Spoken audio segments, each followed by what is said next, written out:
Bonjour à tous les amis, on se retrouve pour une nouvelle vidéo encore une fois. Oui, je sais, j'ai fait une vidéo Mercato du Paris Saint-Germain hier, j'en refais une aujourd'hui, mais c'est normal les amis, hein, on est en pleine période de Mercato, et on va pas se mentir, pour nous, le Mercato, ça nous excite tous, hein, ces petits moments de toujours à se demander qu'est-ce qui va arriver, qui c'est qui va venir, est-ce que c'est vrai, etc. Et ça nous met toujours dans une adrénaline super, et franchement, personnellement, moi perso, hein, les vidéos ou les trucs sur le Mercato, quand ça concerne le PSG, je m'en lasse pas, hein, les amis. Il y a eu donc ma vidéo hier que j'ai faite sur le Mercato, notamment sur les arrivées de Kanté, hein, notamment au Paris Saint-Germain, et aussi sur l'envie de départ de Cavani. Et là, cette fois-ci, c'est une vidéo plus sur les départs du Paris Saint-Germain. On sait que, maintenant tout le monde le sait, que le Paris Saint-Germain donc a été relaxé par le fair play financier, mais que l'UEFA a demandé au Paris Saint-Germain de trouver, d'encaisser 40 millions ou selon certaines versions 60 millions d'euros avant le 30 juin maximum. Donc on s'accélère au niveau des ventes du côté du PSG. Tout a été anticipé, vous inquiétez pas, les dirigeants savent très bien ce qu'ils font. C'est en vue pour le prochain fair play financier de l'année prochaine, hein, tout ça. Donc il y a déjà eu la vente d'Hudson-Edouard officiellement au Celtic Glasgow pour environ 10 millions d'euros. Bonne chance et bon vent donc à notre petit Titi. Et là, on va voir qu'il y a des nouvelles fraîches concernant les départs du Paris Saint-Germain. On le sait, hein, les départs du PSG, ça sera pour mieux lancer les grandes manœuvres des arrivées également. Donc, on va commencer par Ressé Rodriguez, hein, les amis. Bon, bah, Ressé Rodriguez, oui, hein, c'est un petit peu choquant, mais il est encore joueur du Paris Saint-Germain. Ce joueur-là qui s'est décidément, et malheureusement pour lui, perdu complètement. Il pourrait se relancer du côté de la Fiorentina qui est intéressé par Ressé Rodriguez. Le PSG veut absolument vite le vendre. Il ne rentre pas du tout, mais alors pas du tout dans les plans de Tuchel, ce qui est compréhensible aussi quand on voit ces derniers mois qu'il a fait. Hein. Donc le PSG veut absolument le vendre au plus vite. Et la Fiorentina est intéressée, donc c'est un dossier à suivre. Et ça, c'est une information de John Dray. John, si tu me regardes, gros big up à toi, gros bonjour à toi. Et continue à nous faire rêver avec tes infos Mercato. Et je continuerai bien sûr à les relayer.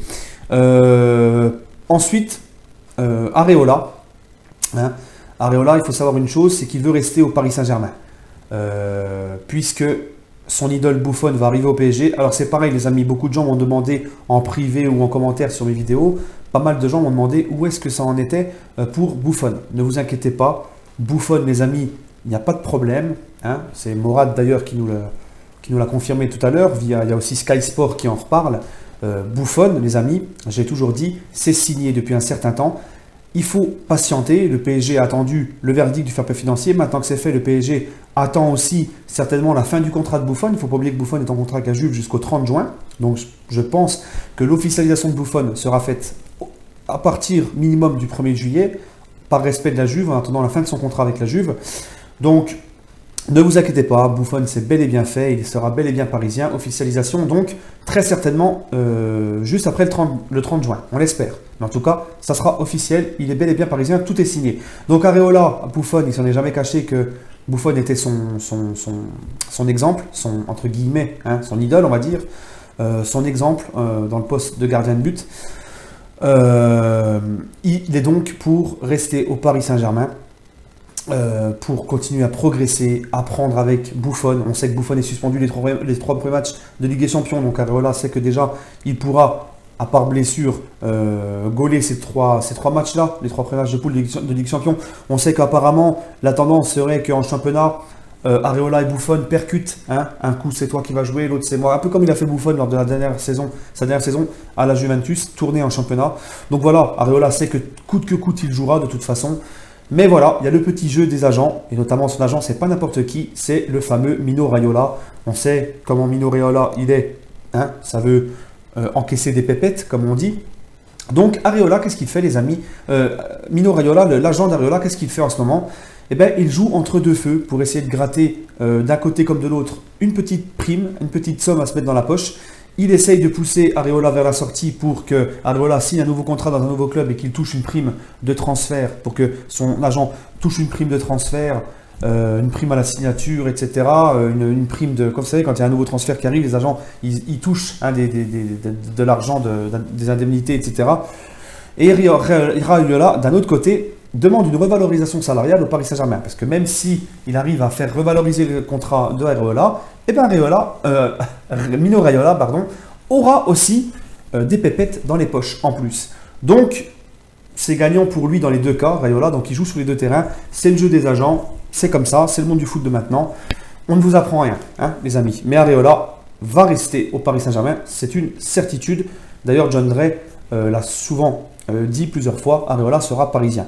Par contre, contrairement à Kevin Trapp, c'est une info de Morad, de la source parisienne. Morad, grand salam à toi aussi si tu me vois, frérot. Toi aussi, continue de nous faire rêver. Et moi aussi, je continuerai à relayer tes infos.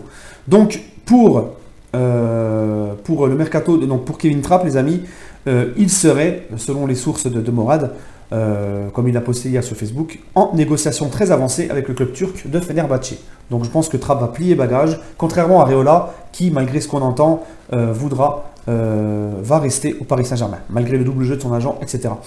Maintenant, donc ça c'est dans le cas aussi des départs qui sont... Là maintenant on va parler dans le vif du sujet. Un départ qui est acté, qui est sûr, c'est Javier Pastore. Voilà les amis, il est grand temps de dire au revoir à El Flaco. El Flaco va quitter le Paris Saint-Germain. Paris United l'avait dit, le compte Twitter Paris SG qui a des très bonnes infos aussi. Donc c'est Paris SG, c'est P avec un V majuscule et Paris SG. Voilà, lui aussi il a des très bonnes infos mercato. Je vous encourage à aller les suivre sur Twitter. Donc comme Paris United, il avait dit que le Paris Saint-Germain, que Pastore allait rejoindre l'AS Roma. West Ham lui offrait un plus gros salaire, un peu plus proche de celui qu'il a actuellement PSG. Mais Pastore n'était pas du tout attiré par le challenge de West Ham. Il est surtout attiré par un retour en Italie. C'est l'AS Roma qui a la fève, c'est l'AS Roma qui a eu l'accord du joueur. Il y a eu un accord donc confirmé par Di Marzio, le monstre et le dinosaure du mercato italien, comme Morad nous l'a indiqué aussi. Hein. Pastore sera à la Roma la saison prochaine. Un accord entre la Roma et Pastore est tombé. Le PSG devrait toucher 24 millions d'euros à peu près environ, donc plus à peu près les 10 millions d'euros de Hudson-Edouard. Donc on voit que le PSG se rapproche de son objectif de vente pour le 29 juin. Donc il est temps de dire au revoir à Pastore. Voilà, Pastore, ce joueur on reste toujours sous notre fin, qui nous a fait régaler, on va dire, ses 3 premières saisons PSG, la première grosse recrue du club sous l'ère Qatari. Pastore donc va partir, trop souvent blessé, son niveau il a beaucoup régressé dû justement à ses blessures. Et un petit peu trop de nonchalance sur ces derniers matchs, notamment cette saison, où il a été un petit peu moins embêté par les blessures. On a vu que il a vraiment baissé de rythme, qu'il n'était pas du tout au même niveau que d'habitude, qu'avant, quand on l'a connu au début.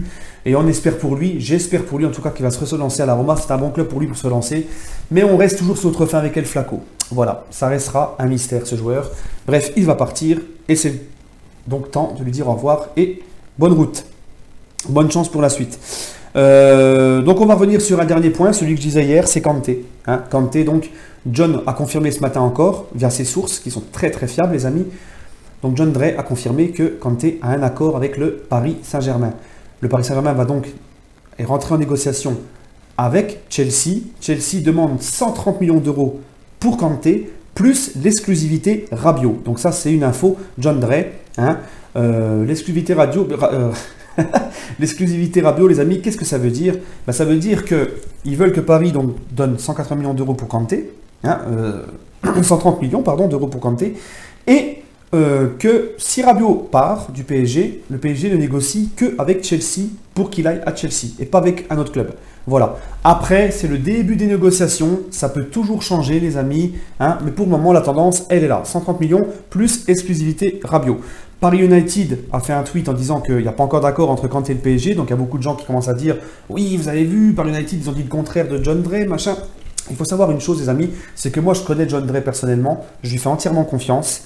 Depuis que je le connais, déjà c'est un type super, humble, modeste, très gentil, ouvert, qui pète pas plus haut que son cul on va dire, hein, c'est ça l'expression. Et qui a des très bonnes infos, et à chaque fois qu'il m'a donné une info depuis que je le connais, il ne s'est jamais trompé. Hein.